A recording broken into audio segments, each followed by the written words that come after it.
Muy buenos días, estimados amigos Radio Escuchas. Bienvenidos al programa Contrapunto Liberal del Instituto Ecuatoriano de Economía Política, IEP. Somos un centro privado, independiente, sin fines de lucro, dedicado a la promoción de las ideas liberales clásicas, libertad individual, mercados libres, gobierno limitado, propiedad privada y Estado de Derecho, a través del análisis, investigación y difusión de políticas y soluciones para un Ecuador de personas libres y responsables. Como cada semana, nos encontramos hablando de los temas de coyuntura nacional, económicos y políticos con nuestro panel y nuestros invitados. Hoy nos acompaña Carlos Cobo, director de Desarrollo Institucional en el IEP. Carlos, muy buenos días. Muy buenos días, Danilo. Buenos días a todos quienes nos están escuchando y un saludo a nuestros visitantes del día de hoy. Gracias, Carlos. En este programa estaremos hablando sobre el primer año de gobierno y el informe de la Nación que proporcionó el presidente Guillermo Lasso justamente hace una semana. Para hablar sobre este tema nos acompañarán como invitados Jorge Chuya, quien es politólogo con maestría en desarrollo económico, analista político y es director ejecutivo del think tank Humanamente. Jorge, muy buenos días. Buenos días, Danilo, queridos radio oyentes. Un gusto siempre poder aportar aquí en este espacio y con todas las ganas del mundo de poder hablar sobre este primer año de gobierno. Gracias, Jorge. También nos acompañará Juan Carlos Maldonado, quien también es politólogo, es analista político, actualmente se desempeña como editor de contenido en la Fundación para la Educación Económica de Estados Unidos y es director del proyecto Politodólogo. Juan Carlos, muy buenos días. Hola a todos, gracias por la invitación. Bien, justo como comentaba en la introducción, hace una semana se cumplió un año de gobierno de Guillermo Lasso y ese mismo día el presidente dio el informe a la nación. Jorge, tú comentabas en un medio nacional el discurso que dio el presidente. ¿Qué nos puedes decir sobre las palabras del presidente? ¿Consideras que estuvieron a la altura de lo que necesitaba escuchar el país en un contexto en el que existen varios frentes que aquejan a la población, como son la seguridad, y en especial la seguridad, pero además deficiencias en el sistema de salud público, desempleo, entre otros? ¿Qué nos puedes comentar? Bueno, yo creo que el discurso presidencial de la semana pasada tiene bastantes aristas por las cuales se puede abordar. Por supuesto, las iremos comentando poco a poco a lo largo del programa, pero en general me parece que es un discurso que genera planteamientos sobre lo que va a ser a futuro. Fue un discurso en el que resaltó lo que se realizó durante el primer año, especialmente su mayor logro, que hay que reconocerse lo que fue la vacunación exitosa de la cantidad de personas a las que estaba apuntando, lo cual fue una promesa de campaña y lo cumplió. Y eso es bastante importante de saber reconocer. Ahora, más allá de eso, que se quedó dentro de los primeros 3 meses, 4 meses, la pregunta es, ¿qué se ha podido lograr? Y en ese sentido, el presidente, dentro de todo lo que logró acaparar su discurso, creo que lo más importante, lo que se puede resaltar, es el hecho de haber equilibrado las cuentas fiscales, en sus propias palabras. Que sí, es un gran paso. Yo creo que eso de ahí nos puede permitir dar un colchón, un respiro de, ok, tenemos al menos esta estabilidad, podemos con esto hacer diversas acciones. Ahora, como dije en un principio, el discurso fue algo que planteó muchas acciones a futuro. Más que darte certeza sobre lo que se ha realizado, te daba un poco de incertidumbre sobre las cosas que se iban a realizar a futuro y si, por supuesto, es capaz o no de poder llegar a cumplir todas esas acciones. Porque, por ejemplo, tienes por un lado la promesa de campaña de la vacunación, que fue todo un éxito, lo cumplió. Por otro, tienes también la promesa de campaña donde se les ofrecía más estabilidad, mayor alivio a la clase media y luego empezaron a haber bastantes impuestos durante ese primer año de gobierno. Entonces hay que ver hasta qué punto el gobierno puede ser capaz de cumplir todas esas acciones que amerita. Yo creo que en ese sentido faltan muchas aristas por analizar, incluidas lo que tú mencionabas ya, el tema de la inseguridad, el tema de qué pasa con la creación de empleo, qué pasa con esas inversiones que van a llegar, porque a la larga no van a crear puestos de trabajo inmediatamente. Eh, ¿Cuál ¿Qué tanto debemos esperar para ya ver una mejoría realmente dentro de Ecuador? Eso creo que es la clave de todo. Y por supuesto, está bien haber equilibrado las balanzas fiscales. Yo creo que eso a largo plazo puede ayudarnos muchísimo. Sin embargo, no creo que pueda existir un crecimiento económico cuando tienes personas que tienen miedo a salir de sus casas. Y eso es un problema urgente que debe atender el gobierno de turno. Juan Carlos, por tu parte, tú, bueno, ¿qué nos puedes comentar sobre este informe a la Nación, este discurso que nos dio el presidente? ¿Consideras que sí pudo transmitir lo que la población necesitaba escuchar o estás de acuerdo con Jorge que al final generó o terminó generando incertidumbre? Estoy totalmente de acuerdo con lo que dijo Jorge y a eso quisiera agregar algunos detalles. Jorge tiene mucha razón al mencionar justamente que hay cosas que se han hecho, cosas que faltan. Y yo quisiera agregar el tema de la comunicación. Comunicación política no es mi área, pero no hay que ser, creo que, comunicador político para ver, y justamente repasando el informe de la Nación, me saltó esta frase que mencionó el presidente, que es: este es un gobierno que trabaja en silencio.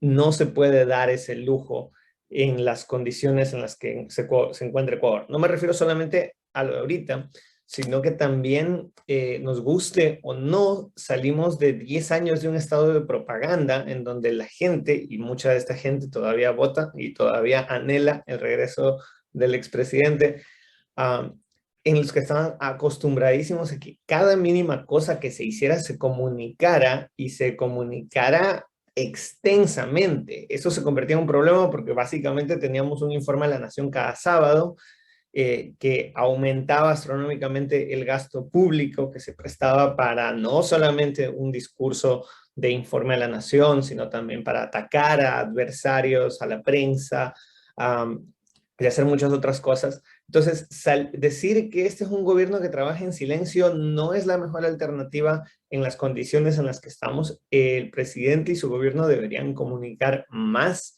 las cosas que se están haciendo. Muchos de estos temas muchos ecuatorianos se vienen a enterar recién, quizás nosotros y nuestros radioescuchas, que somos personas que quizás estamos un poquito más atentos al acontecer político.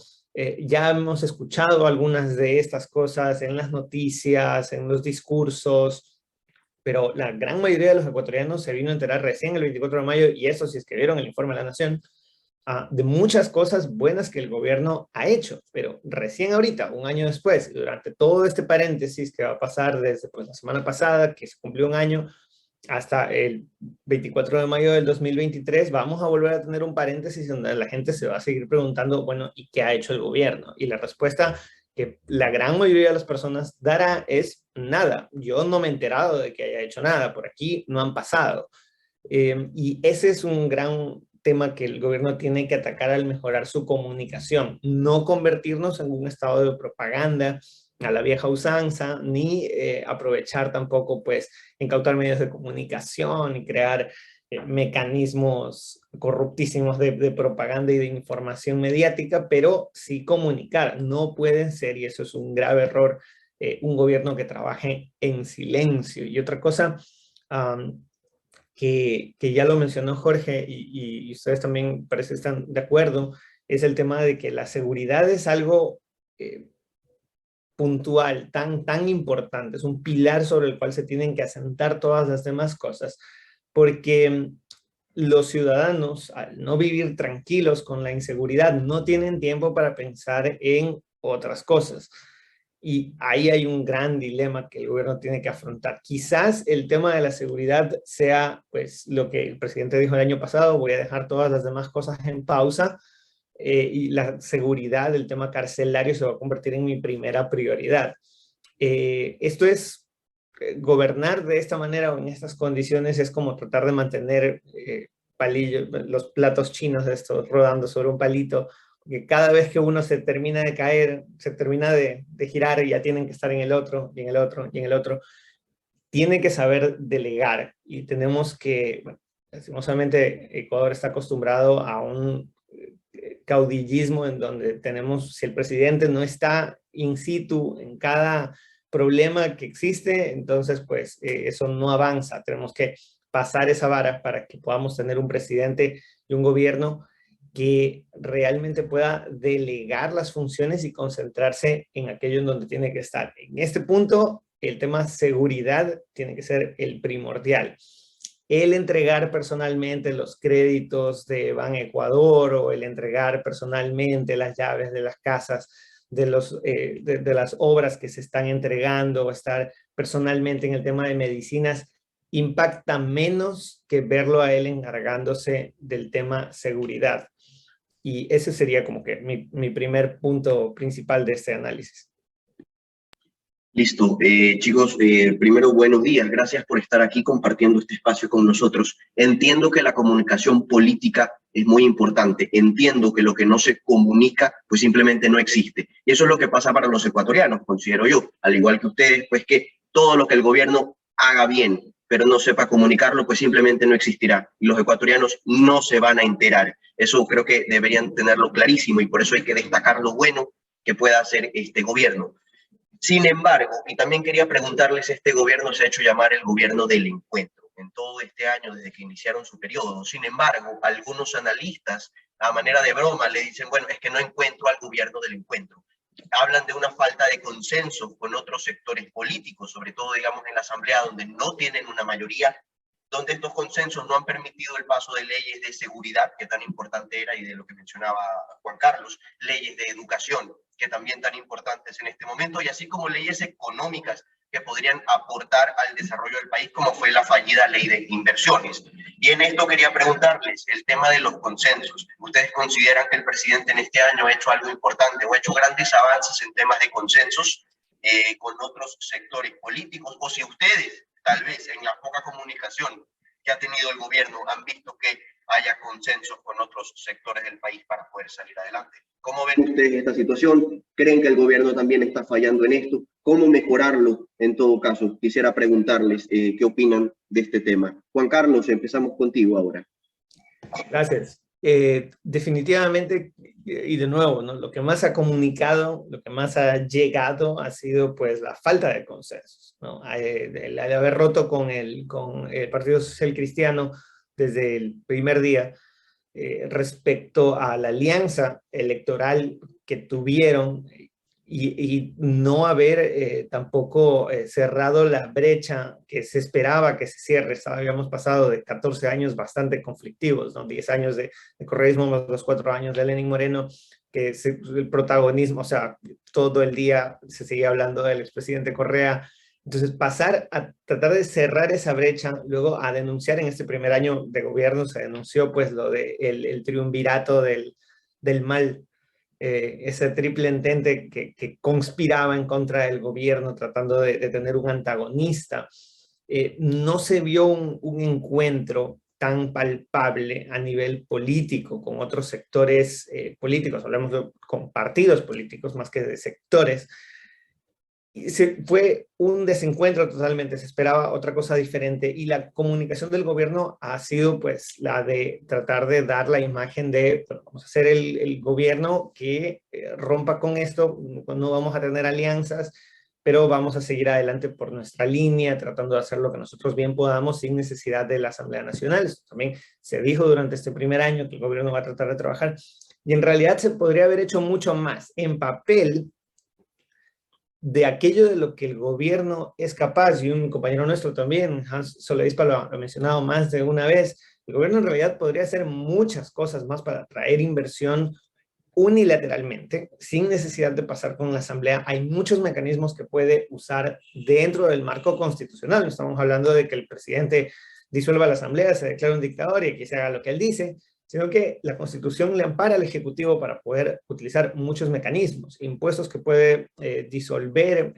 otras cosas tan importantes que puede hacer en materia económica, comercial, y no las está haciendo, lo que pues nos lleva a pensar en el hecho de que, bueno, hay algo que le está impidiendo y a nivel político lo único que te impide, lo único que te impide hacer algo que bien podrías hacer es probablemente que hay alguien al lado mirándote diciéndote, ojo con eso, cuidado ahí, porque eso ya sabes cómo se mueve.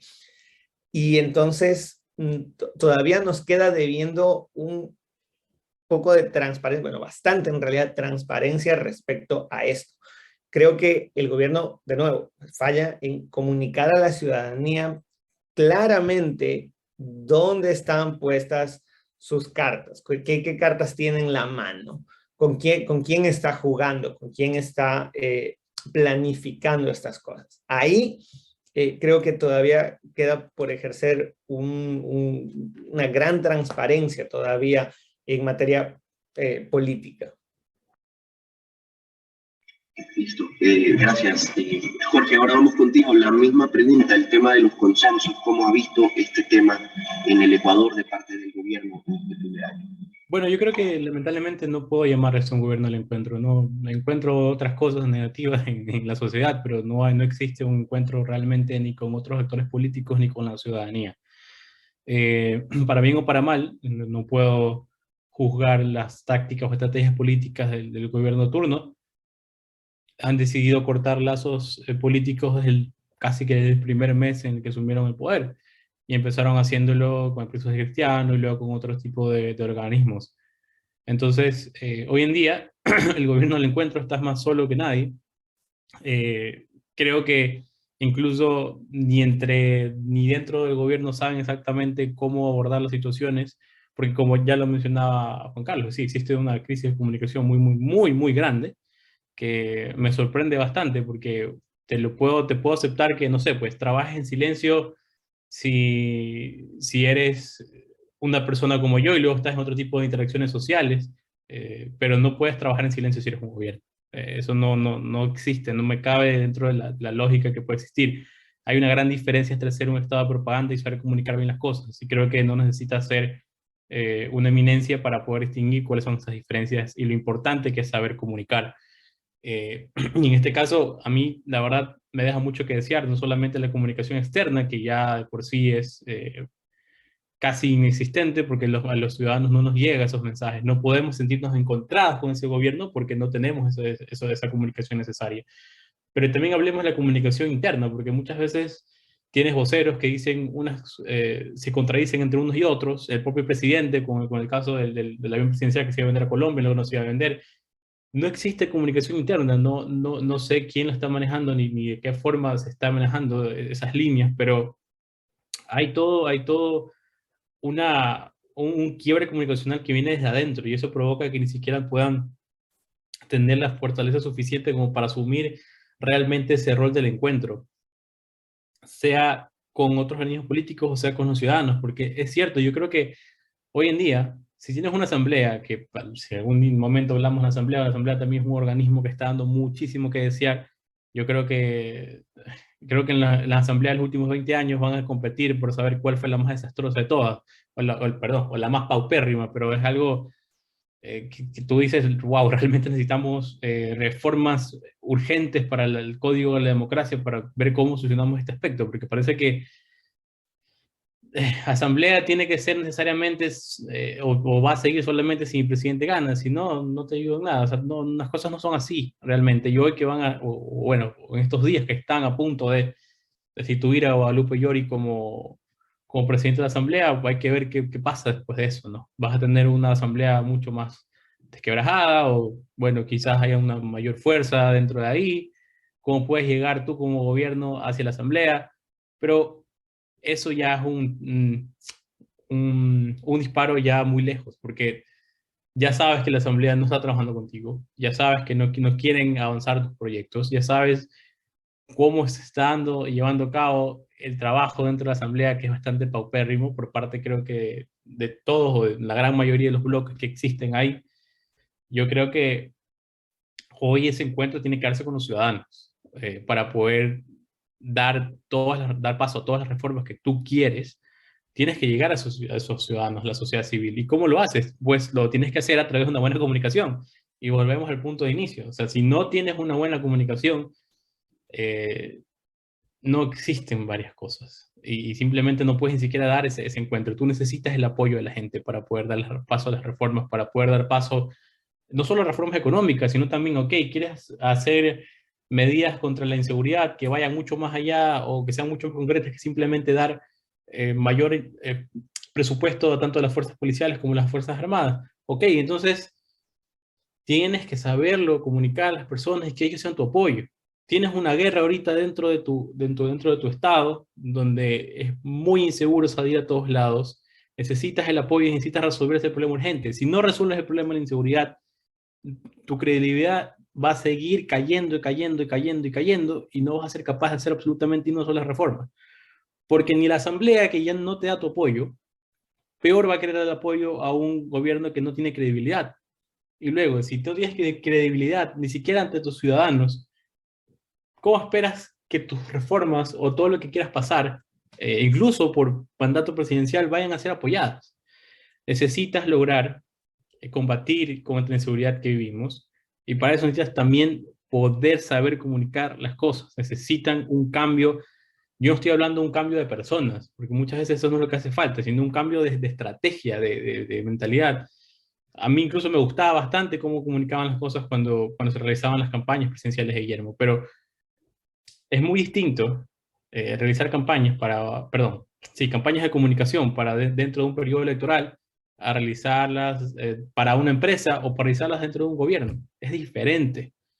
Y en este caso la estrategia debe cambiar y debes tener un acercamiento mucho más aún profundo con tus ciudadanos, y también debes corregir todas esas fallas de comunicación interna que existen.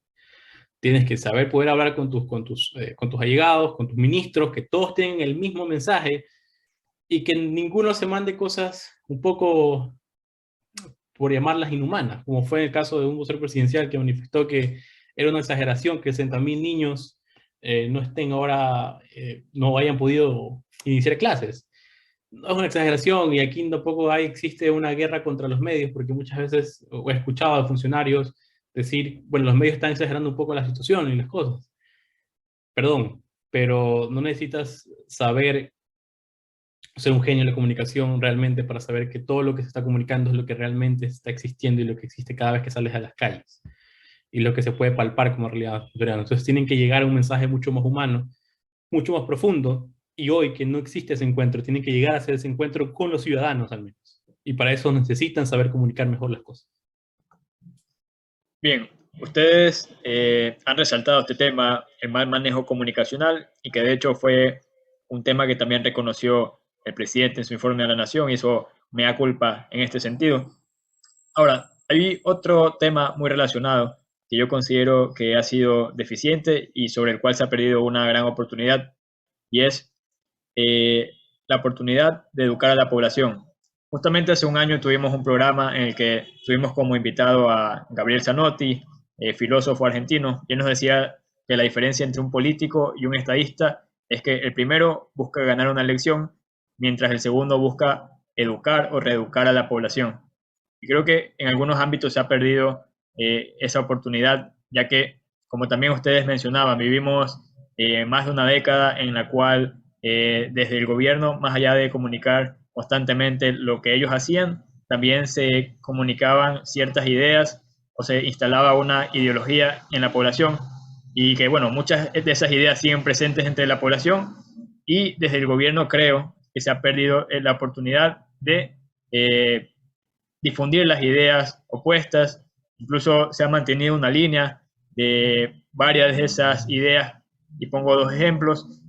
Al subir el salario básico, si bien esto era una idea o una propuesta de campaña que obviamente el gobierno tenía que cumplir, creo que también se persistió con esta línea de que, bueno, aumentamos el salario y así se aumenta el consumo, y así en otros ámbitos, como por ejemplo también la reforma tributaria, se siguió con la línea de esto solo afecta a los más ricos, cuando en realidad al final termina afectando a toda la población. Entonces, quisiera consultarles qué opinan sobre esto, si también estarían de acuerdo en que se ha perdido esta oportunidad, al menos en este primer año, de reeducar a la población o de difundir las ideas adecuadas. Sí, gracias. O sea, a ver, no, tenemos recién el 25%. Se podría tomar eso como bueno o malo, ya queda en cada una de las personas, pero la verdad es que ya ha pasado el 25% del periodo, lo cual significa que quedan 3/4 partes del periodo para hacer un buen trabajo, o definitivamente decir a alguien, bueno, ya 1/4 parte del periodo ha sido totalmente desperdiciado. ya queda en cada quien evaluarlo de esa manera. De hecho, hay ya actores políticos y sociales que ya han tomado esto de buena o mala manera, ¿no? Que dicen, pues, bueno, pues, pero todavía quedan 3 años para seguir trabajando y hacer las cosas bien, que un poco fue lo que el presidente dijo en su mensaje a la nación la semana pasada, ¿no? Fue un poquito sí, ha sido un año un poquito complicado con buenas y malas cosas, pero todavía tenemos 3 años para darle durísimo para adelante, ¿ah? O sea, no es que ya aquí me estoy despidiendo y termina la cosa. Y por otro lado también gente que dice, bueno, pues de los 3 años ya va uno desperdiciado, es el 25%, es demasiado y todo lo demás, ¿no? Entonces, en este tema de educación, de lo que se puede todavía hacer, 3 años es un buen tiempo. Creo que en Ecuador hemos tenido presidentes que han tenido pues sus periodos de 4 años, no tuvimos este que tuvo 10, pero casi siempre lo que la gente, incluso con Rafael Correa, casi siempre lo que la gente menciona que está bien son los 2 primeros años o las primeras mitades. Muchas personas cuando les preguntan acerca del presidente Correa, algunos que no son sus más fieles allegados o sus más fieles votantes, que obviamente ven a los 10 años como una cosa extraordinaria, o de presidentes como León Férez Cordero o Rodrigo Borja en el pasado, mencionan que siempre la primera mitad fue la buena y luego las cosas comenzaron ya a decaer. En esos tiempos no había una reelección inmediata, por lo tanto no habían presidentes que pudieran hacer un segundo periodo y que pudieran probar electoralmente si esta segunda mitad fue tan mala que pierden las elecciones, como por ejemplo en el caso de Donald Trump, que en el último año, pues su gobierno por la crisis del COVID, el manejo de la crisis del COVID fue tan malo que pues perdió las elecciones, entre otros factores. Pero definitivamente podríamos verlo como una oportunidad. Si no, las cosas que no se han hecho, el aprendizaje que tiene el gobierno de este año, por decirlo de alguna manera benevolente, porque decir, pues, desperdiciar un año que es aprendizaje, también suena un poco duro, podría ser una buena segunda mitad de su gobierno, Guillermo Lasso, y podría empezar con el tema que ustedes han propuesto, que es educación. No solamente hablando de mejorar escuelas, pensums académicos, y en esto ya lo había mencionado en redes sociales también, tenemos la oportunidad de que actualmente estamos hiperconectados en el mundo. Creo que sería un gran logro de parte del gobierno que identificáramos, y es muy fácil, basta con googlearlo, esa parte es la fácil, la otra ya es la que viene complicada, de identificar cuáles son los países que tienen los mejores sistemas de salud, educación, seguridad, ciberseguridad, que también es tan importante. Ya hemos visto ataques cibernéticos a la ATM en donde se están perpetrando actos de corrupción millonarios. Y entonces poder hablar de país a país con estos, incluso de ciudad a ciudad, de municipio a municipio, con estos países, con estas ciudades que están haciendo las cosas tan bien y decirles cómo podemos aprender de lo que ustedes han hecho, cómo empezaron, cómo han logrado y cómo lo podemos adaptar aquí. Probablemente eso no significa que tengamos pues educación finlandesa para el final de este periodo y todo sea maravilloso, pero se pueden sentar bases sólidas de esos cambios. Creo que a ese nivel de educación, es más que educar a la población en general, que sería un trabajo mucho más fuerte, es el hecho de que el gobierno mismo pueda aprender y educarse de las mejores prácticas a nivel mundial. De nuevo, ¿no? Esto no significa que vamos a calcar, porque las realidades históricas de cada país son muy distintas. Algunos de ustedes han estado en el extranjero, creo, y han podido ver realidades muy distintas, pero también es porque desde el principio Ecuador no se parece a estos países, y ahí puede el gobierno aprender. Yo vería el tema de educación desde ese lado, desde el potencial que en estos 3 años que quedan, el gobierno puede aprender de aquellos que están haciendo las cosas muy bien y cómo poder adaptarlo acá. Bien, ha llegado el momento de ir a una pausa comercial, Jorge. Volvemos contigo después de la pausa. Ya regresamos, amigos, a su programa Contrapunto Liberal. Estamos de vuelta, amigos, en su programa Contrapunto Liberal del Instituto Ecuatoriano de Economía Política. En este programa nos encontramos conversando, haciendo un análisis, una evaluación sobre este primer año del presidente Guillermo Lasso, además del informe a la Nación que presentó hace una semana, el 24 de mayo. Nos acompañan como invitados Juan Carlos Maldonado y Jorge Chuya, ambos analistas políticos. Jorge, en el último segmento, bueno, conversábamos sobre esta oportunidad que tienen a veces, bueno, los presidentes de educar a la población o de transmitir ciertas ideas o de correr el eje del debate. Considero que en el gobierno del presidente Correa se corrió el eje de debate hacia, bueno, más ideas cercanas a la izquierda, pero mi apreciación es que, al menos en este primer año de gobierno, no se ha hecho lo contrario, sino que incluso se ha mantenido cierta persistencia en algunas ideas, como la que comentaba, de que los impuestos, si solo afectan a la población más rica, están bien, y entre otras. ¿Tú qué opinarías sobre, bueno, este comentario? Bueno, yo creo que, la verdad, durante la campaña presidencial, Guillermo Lasso se proyectaba como un candidato liberal, o al menos liberal clásico, ¿no? En el sentido de que van a promover el crecimiento económico a través de abolir bastantes tributos, darle un respeto a la clase media en general.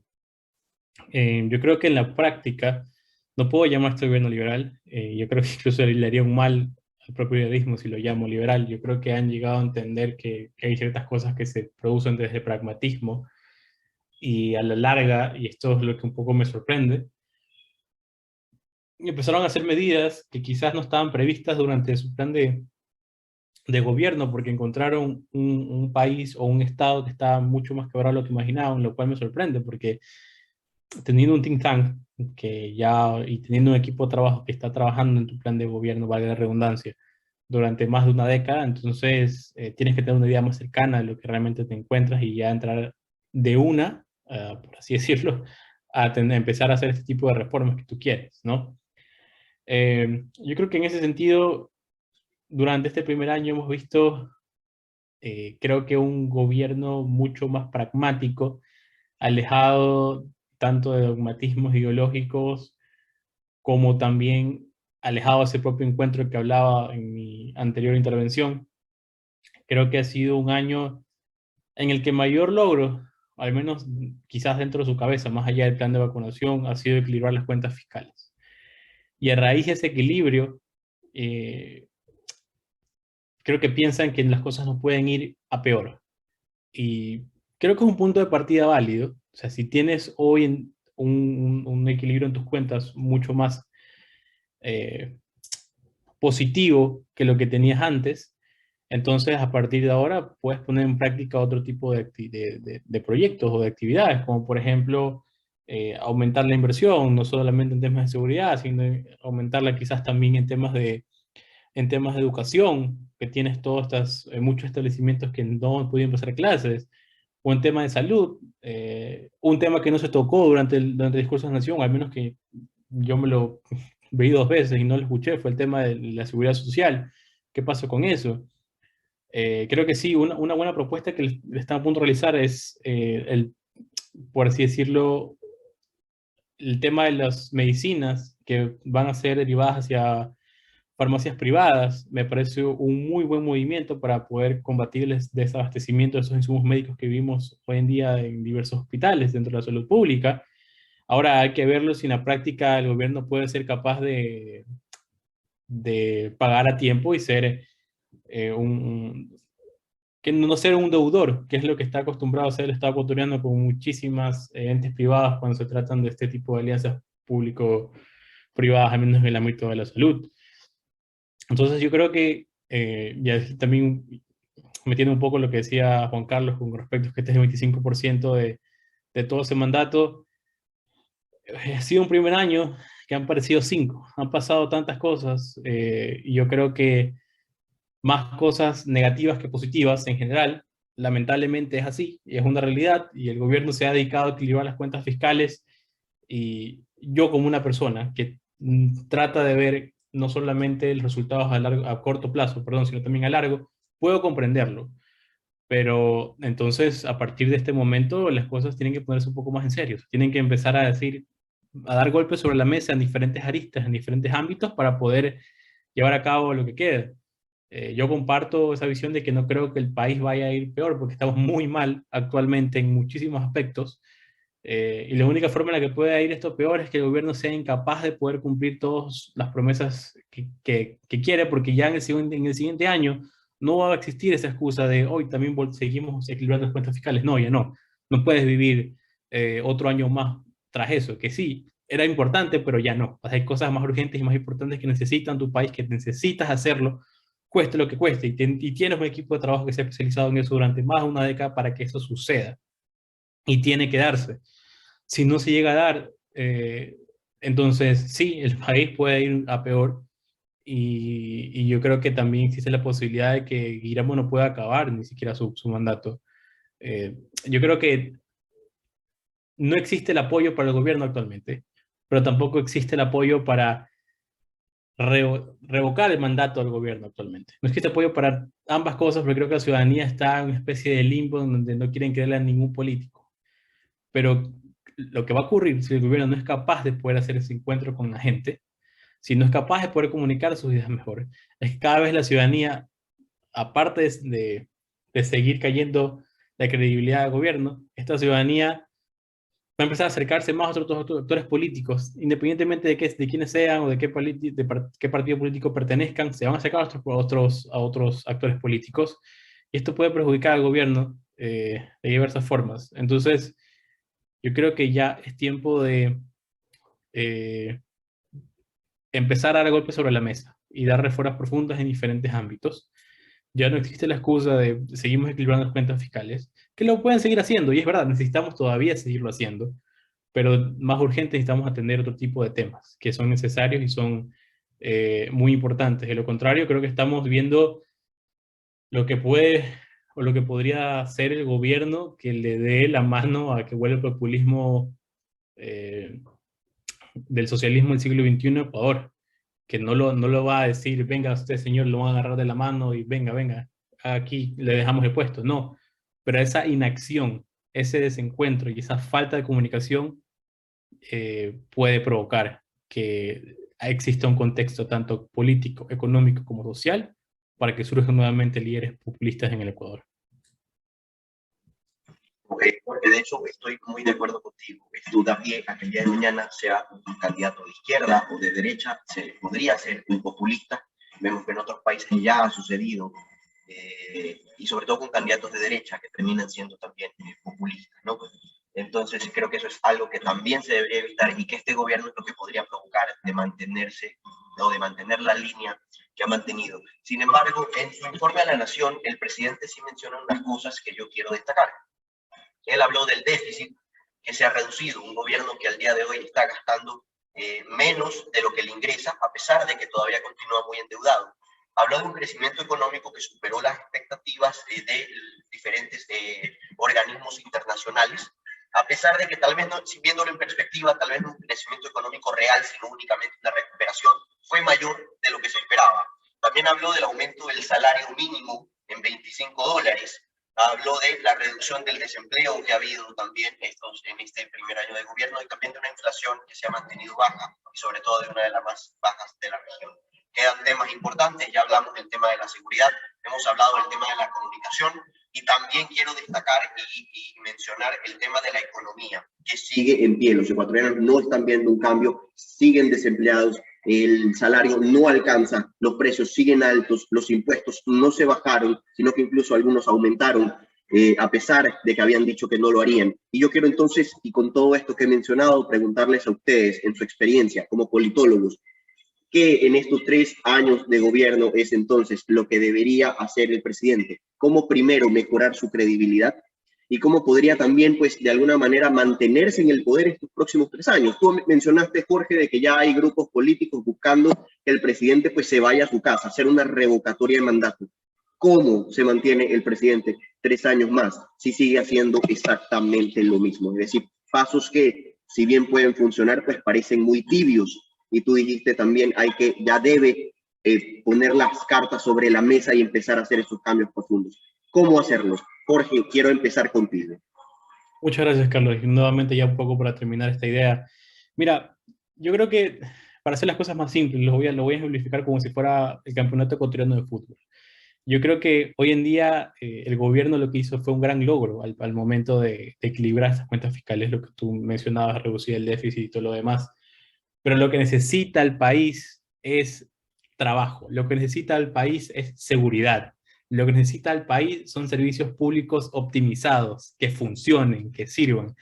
Es como si, por ejemplo, Barcelona le gana el día de mañana a Independiente del Valle, lo golea, le da un paseo 5-0, pero no terminas de conquistar ni la etapa, no terminas de conquistar ni pasar de ronda en torneos internacionales. Eso es lo que pasa. Cuando tú eres un gobierno, está bien tener triunfos a corto plazo, que funcionen porque te alegran y son un empujón anímico hacia lo que tú quieres realizar a futuro. Está bien hacer eso, pero lo más importante es ganar el campeonato. Lo más importante es ganar y hacer todas esas reformas que el pueblo quiere, que el pueblo necesita. Hoy en día, y ya lo mencionaste tú, todos estos ámbitos que hemos ido evaluando poco a poco, todas estas problemáticas que existen, lo que sucede, y para poder contestar tu pregunta, más allá de lo que ya he venido mencionando con el tema de la comunicación, porque yo no creo que el gobierno pueda ser capaz de mantenerse 3 años más si es que no puede llegar a ese encuentro con los ciudadanos. A lo mucho, lo que va a poder, si no llega a darse a cabo, en el mejor de los casos, sin haber llegado a ese encuentro, yo creo que sí, puede mantenerse en el poder los siguientes próximos 3 años, pero realmente, ¿cuál va a ser tu logro? Si es así. Y se vienen elecciones nacionales. Ahí es un medidor de prueba para saber qué tanta credibilidad tienes. ¿Ustedes creen realmente que algún candidato del gobierno de turno, de Creo, de cualquier alianza que vaya a formar, vaya a ganar en una de las 3 ciudades más importantes, o una de las 3 provincias más importantes, con todo lo que se está viviendo hoy en día, con la baja credibilidad que tiene realmente el gobierno de turno? Porque eso afecta, y eso afecta de diversas formas. Si quieres lograr cosas eficientemente durante tus próximos 3 años de gobierno, necesitas lograr ese encuentro con la gente. Si no puedes hacerlo con organizaciones políticas, entonces hazlo con los ciudadanos. Y la única forma de hacerlo es mejorar tu comunicación. Es algo que lo hacían, te daban clases magistrales cada sábado los Alvarados sobre cómo comunicar cosas. Y estoy seguro que muchísima gente dentro del gobierno, dentro del Ministerio de Comunicación, la Secretaría, han evaluado ese tipo de argumentos. ¿Por qué no se ponen en práctica? No estoy diciendo que sea un estado de propaganda, porque nuevamente hay una diferencia entre ser un estado de propaganda y saber comunicar bien tus cosas. Un gobierno debe ser capaz de hacerlo. Y necesitas ese encuentro con los ciudadanos. Luego, necesitas al menos otra cosa más que se puede hacer dentro de la inmediatez y corto plazo. Porque este tema de la comunicación lo puedes resolver en 2-3 meses. Te sientas con tu gabinete, te sientas con tu ministro, con tu secretario de comunicación y empiezas a hablar sobre qué realmente está pasando y cómo puedes solucionar estas cosas. Y si no lo puedes hacer con ellos, si no pueden cambiar el mensaje, no te pueden lograr ese encuentro con los ciudadanos, cambias de gabinete. Pero que tienes que hacerlo, cambias asesores, buscas asesores que te puedan dar un respiro dentro de la comunicación política con la gente. Otra de las cosas que se pueden hacer a corto plazo para aumentar esa credibilidad es optimizar los servicios públicos. Es imposible que hoy en día sacar un pasaporte te tome 3-4 meses. No está bien, no está bien en ninguna esfera. Un servicio que que se demoraba, quizás sí, te demorabas un día en sacarlo, pero no te demorabas 3-4 meses en sacarlo. ¿Qué pasa realmente con los servicios públicos? Sí, las instituciones públicas desde hace muchísimo tiempo han estado en decadencia. Y muchas veces tienes a funcionarios que solamente están ahí por querer estar en el puesto y ganar un buen sueldo, y no porque realmente quieren hacer un buen trabajo. Y eso ocurre con funcionarios con nombramiento, como funcionarios sin nombramiento que están puestos por personas del gobierno. Siempre va a ocurrir, pero puedes optimizar tus servicios. Puedes lograrlo a través de diferentes alternativas y tienes la tecnología a tu disposición para poder lograr verdaderas optimizaciones, o al menos optimizaciones que puedan ser palpables para la gente. Si la gente puede palpar ciertos cambios y cierta eficiencia en tus servicios, te va a empezar a querer más. Y ahí tienes otro eje que puedes hacerlo durante el corto plazo. ¿Y qué puedes hacer a largo plazo? Y esto es lo que ya también ha mencionado Carlos. Tienes que empezar a hacer, ya se han atraído inversiones, ok, hay cosas que también puedes hacer a través de tu mandato presidencial sin necesidad de pasar por la asamblea. Y que la creación de puestos de trabajo va a tomar tiempo. no es una creación de noche a la mañana. Los 5.000 millones que creo que anunciaron que están por llegar a core, no son 5.000 millones que automáticamente se transforman en trabajo. Muchas veces vienen por fases, vienen por etapas y poco a poco se van creando sus puestos de trabajo. Y está bien que eso se cree de esa manera, pero necesitas empezar a dar cosas más a la gente, que esos puestos de trabajo sucedan, se den, que quizás puedas acelerar los procesos de tratados de libre comercio con Estados Unidos, y al menos ese sea tu símbolo, tu baluarte de cómo crees realmente en el comercio internacional y cómo quieres crecer Ecuador. O también, nuevamente, darle más alivio a la clase media a través de reducción de impuestos, que como bien dijo Carlos, muchas veces incluso han aumentado. Ok, entonces vamos a darle ese alivio a la gente, que es lo que estaba dentro de nuestra propuesta de campaña. Y con eso, el gobierno va a generar mayor credibilidad, va a generar un mayor encuentro con la gente y en su momento eso va a provocar que puedas, uno, dar más reformas necesarias, dar más golpes sobre la mesa, y dos, que pueda ser un gobierno que realmente hizo un buen trabajo en los últimos 3 años que te quedan.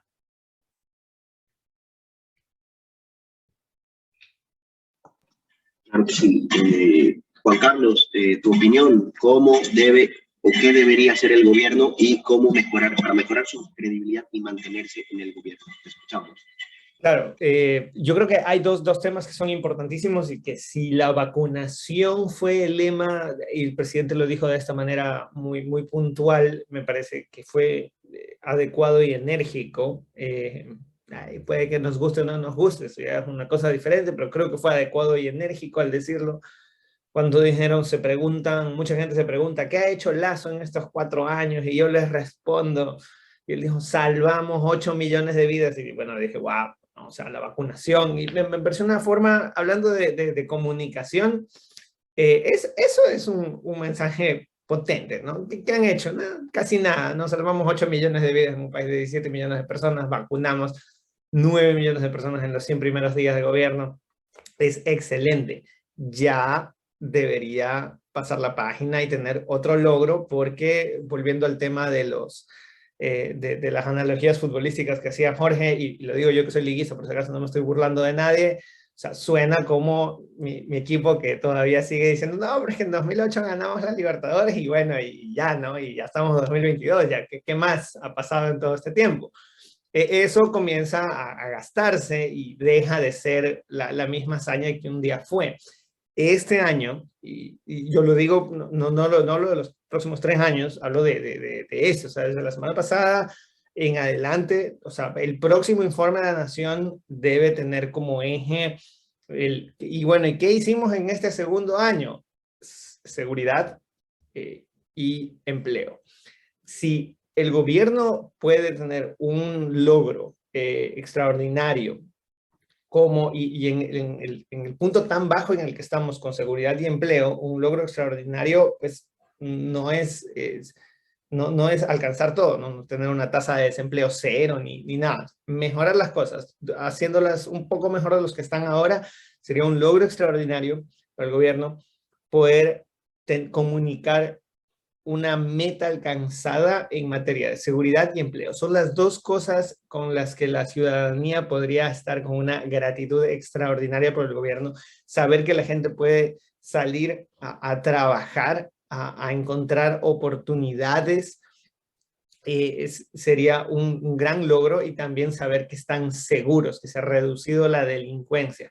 Estas dos son cosas que van a tomar tiempo, pero requiere que sean las prioridades número 1 del gobierno ahora, si es que quiere el presidente terminar el periodo. Ya sabemos que hay iniciativas que buscan la revocatoria del mandato, y aún si terminara el periodo, es decir, tenemos todavía la amenaza de que probablemente el siguiente gobierno, si volvemos a alguno de los líderes anteriores, no se vaya nunca, porque esta vez ya aprendieron la lección y ya saben quién no confiar y cómo hacer las cosas, y probablemente de esa no haya vuelta atrás. Entonces, esas serían las dos cosas para mí sumamente importantes, las dos prioridades del gobierno, como lo fue la vacunación, y de la vacunación se pueden aprender muy buenas cosas. Tampoco no quiero mencionarla demasiado, pero es que se pudo lograr porque se aprendieron grandes lecciones de la vacunación que no se han repetido en otras áreas. Y es, por ejemplo, el hecho de que la vacunación se logró porque el gobierno no monopolizó las acciones para esta iniciativa. Es decir, el gobierno no dijo, bueno, nosotros solitos vamos a importar, vamos a poner los insumos, vamos a poner el personal, vamos a poner la infraestructura. Se valieron de muchas instituciones. Yo me vacuné en una institución educativa en donde pues nos conversaban que esta institución educativa puso a los voluntarios para vacunar, los registros, las computadoras, la infraestructura, lo hacían en los salones de clase. Ellos ponían los materiales, incluso se habían donado jeringas y todo. El gobierno lo que hizo fue tramitar las vacunas, la dosis, y permitió que otras iniciativas privadas colaboraran en todo este gran engranaje. Se tiene que hacer lo mismo en materia de seguridad, probablemente pues con otros actores privados, y también se tiene que hacer lo mismo con empleos, quitando barreras al empleo. Esto puede ser un poco agitado teniendo la asamblea que tenemos ahorita, pero hay cosas que se pueden hacer. Todo lo que sea humanamente posible para mejorar en materia de seguridad y empleo en este año, ahora en 2022 a 2023, tiene que ser la prioridad número 1 del gobierno, de la mano con lo que Jorge ya ha mencionado también, de saber comunicar cada logro apropiadamente. Ese tiene que ser el discurso a la nación 2023, la rendición de cuentas 2023, educación y empleo. Perdón, seguridad y empleo.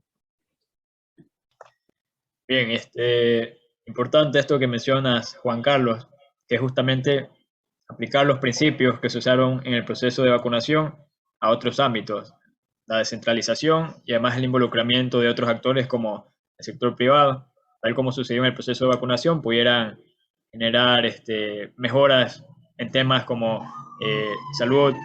De hecho, ya esto también que mencionaban de la externalización en la provisión de medicamentos de parte de farmacias, es también una propuesta que tiene el gobierno. No se ha ejecutado, no se ha implementado todavía, pero es también una propuesta más en esa línea, y que pueden ser llevados a otros ámbitos como la seguridad social, entre otros. Entonces, creo que para ir un poco cerrando, es importante esto que mencionas, aplicar estos principios que ya sirvieron, ya se mostraron exitosos en el proceso de vacunación a nuevos ámbitos donde enfrentamos problemas, y además todo esto, todo lo bueno que pueda surgir de esto, comunicarlo de manera efectiva.